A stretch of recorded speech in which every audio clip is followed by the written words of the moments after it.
Hello বন্ধুরা, আজকে আমি বানাচ্ছি চটপটে। এর আগের দিন আমি ভিডিও শেয়ার করেছিলাম, কিন্তু মেকিং ভিডিওটা করা হয়নি। তো আজকে আমি মেকিং ভিডিওটা করে দিচ্ছি। আমার গিলো চটপটে আমি ঠিক ওরকম অতটা লদলদে টাইপের ওরকম পছন্দ করি না। সো আমি যেভাবে বানাই আমি দেখাচ্ছি। ফার্স্ট দিলাম মুড়ি, তারপর দিচ্ছি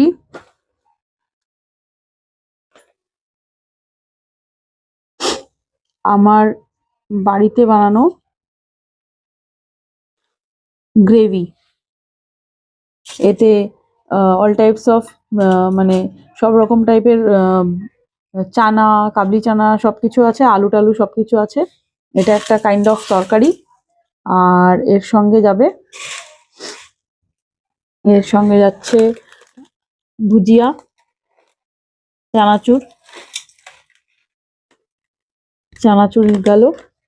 আর এর সঙ্গে যাচ্ছে ওয়াই ওয়াই, আমাদের কি ইনগ্রিডিয়েন্ট যাকে বলে ওয়াই ওয়াই, যেটা ছাড়া চটপটে একদম অসম্পূর্ণ। 2 প্যাকেট আমি ওয়াই ওয়াই দিচ্ছি, সো দ্যাট একটু বেশি টেস্টি হোক। কারণ আমি খাবো, তো অন্য কারোর জন্য বানালে হয়তো কম দিতাম, বাট নিজের জন্য বানাচ্ছি তো দিল খোলকে দেওয়া যায়। আর এর সঙ্গে দিচ্ছি সর্ষের তেল। যেহেতু আমি কোনো মানে কাঁচা লঙ্কা মানে কুচোনো আমি ওটা ব্যবহার করছি না, যেহেতু আমি গোটা কাঁচা লঙ্কা নিচ্ছি, খাবার মানে আমি কামড়ে খাবো, চিবিয়ে খাবো।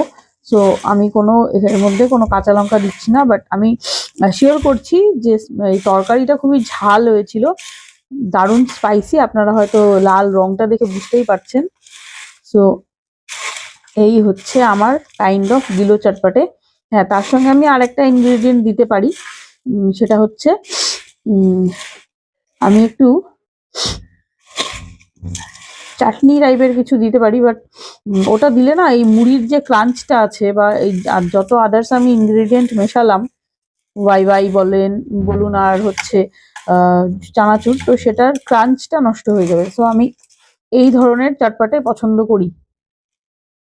তো আমাদের চটপটে রেডি। হ্যাঁ, আমি এর সঙ্গে এই ওয়াই ওয়াই এর পাউচটা দিতে পারি। সো এটাতে আরেকটু বেশি স্পাইসি হবে, কারণ এটা তো আপনারা জানেনই যারা খেয়েছেন, একদম পুরো কাঁচা মানে শুকনো লঙ্কার গুঁড়োটা থাকে। তো আমি এটা দিয়ে দিচ্ছি যে দুটো। আর আমি মশলাটা অ্যাভয়েড করছি ওয়াই ওয়াই এর, কারণ আমি ওটা মানে যখন আমি ওয়াই ওয়াই বানিয়েও খাই তখন আমি মশলাটা খুব একটা প্রেফার করি না, তাই আমি মশলাটা দিচ্ছি না। আমি